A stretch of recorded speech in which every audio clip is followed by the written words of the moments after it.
من سنة 1974 لحد يومنا النهاردة، ما زالت الشرطة في بريطانيا بتدور على ريتشارد اللي صورته ظاهرة قدامك دلوقتي. باختصار ده زوج وأب لثلاث أبناء وبيشتغل في السياسة.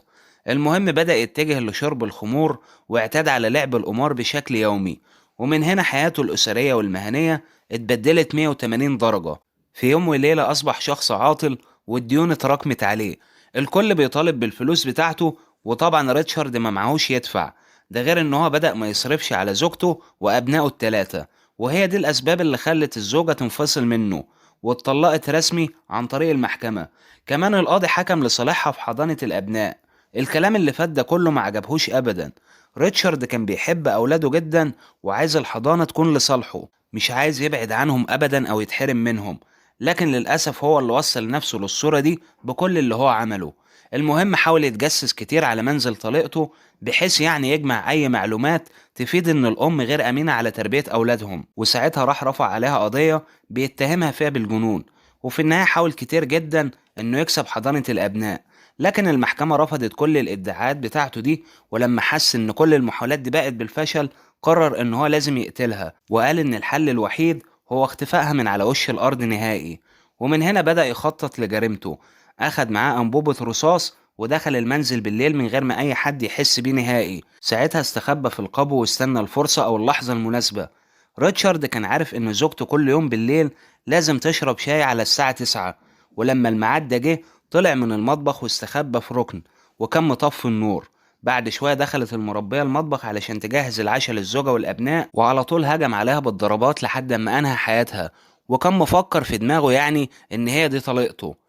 الأم ساعتها لما سمعت صوت خبط وتكسير في المطبخ طلعت بسرعة من الدور اللي تحت علشان تشوف ايه اللي بيحصل بالظبط. ساعتها شافت المربية واقعة على الأرض وفرقت الحياة نهائي. وطبعا ريتشارد في اللحظة دي كان مستخبي هو كمان.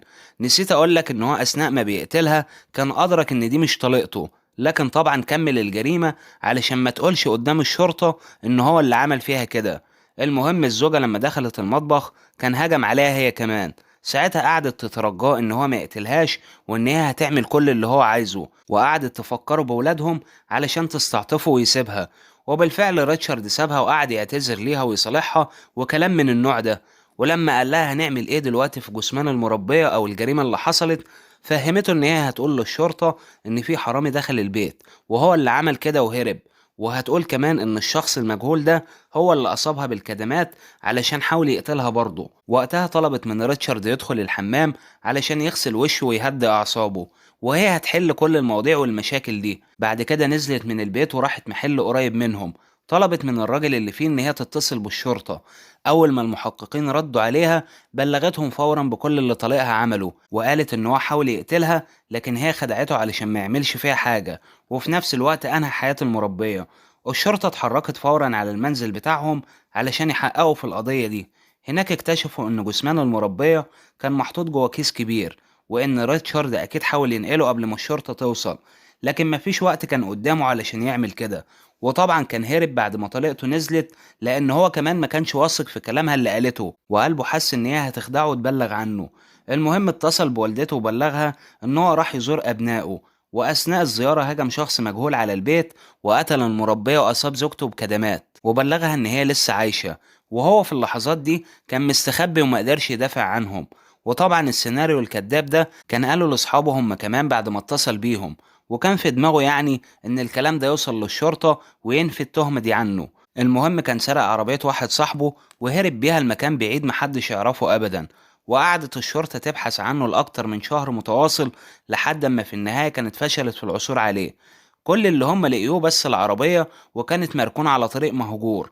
ولما فحصوها لقوا جواها نقط دم، وطبعا كانت بتاعة المربية. لكن ريتشارد نفسه ملهوش أي أثر. في رواية بتقول إن هو سافر للصين والهند وإفريقيا ونيوزيلندا وغيرها من الدول، وفي النهاية محدش قدر يوصله أبدا. والشرطة ما قدرتش تحل لغز اختفائه الغامض، وعلشان كده قصته بتتصنف على إنه واحد من أكثر الأشخاص غموضا في العالم. لو عجبك الفيديو ما تنساش تدعمني بلايك واشترك في القناة وتابع كل جديد انا بقدمه. ما تنساش اهم حاجة رأيك في التعليقات دلوقتي. واخر حاجة بس شارك المحتوى علشان القناة تكبر بيك واقدر استمر معاك الفترة اللي جاية. سلام.